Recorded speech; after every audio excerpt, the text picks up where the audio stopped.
Hey guys, and welcome back to working on the stay-at-home packet. So, like always, I'll go over what we're going to go over today. So today we are doing understanding proportional relationships. This is page 14 of the packet.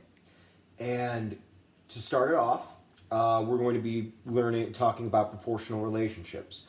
Now, proportional relationships are just another fancy way of saying it's a unique line.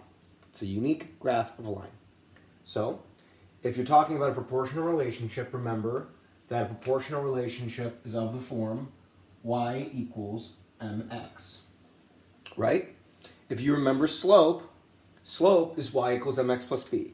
A proportional relationship is a unique equation in which the b value is 0. So it goes to the origin.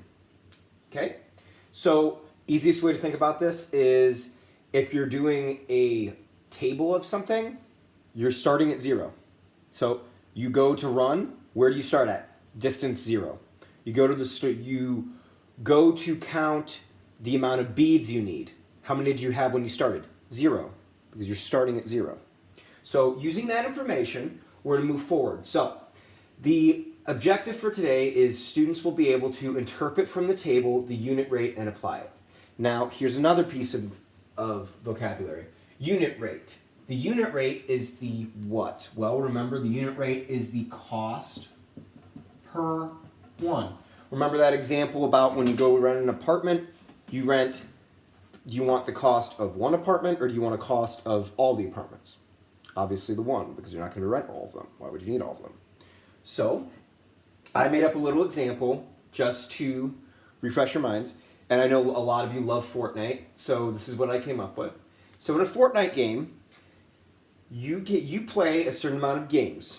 Per game, you get a certain amount of kills. So in game 1, you got 12 kills.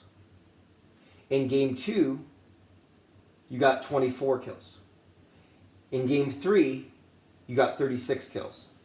In game 4, you got 48 kills. So we're talking about the amount of kills per games. So if you notice, I made it consistent. I made it usable to a unit rate. So these are totals. So in game 1, you got a total of 12 kills. In game 2, you got a total of 24 kills. In game 3, you got a total of 36 kills. In game 4, you got a total of 48. So how can you figure out what the unit rate is? Well, if the unit rate is the cost per one, then how many kills do you get per game? Or your kills per game? So let's look at this. Well, obviously there's a unit rate there, right? 12 to 1. So per one game,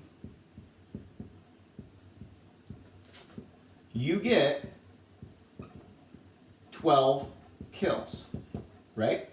So the unit rate here would be 1 per 12.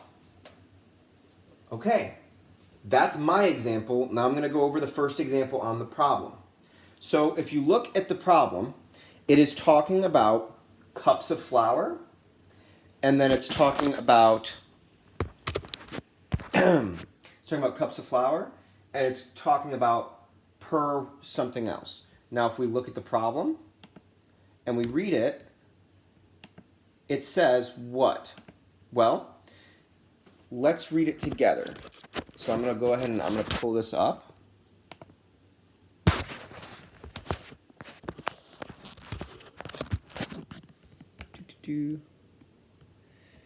Stupid thing will open.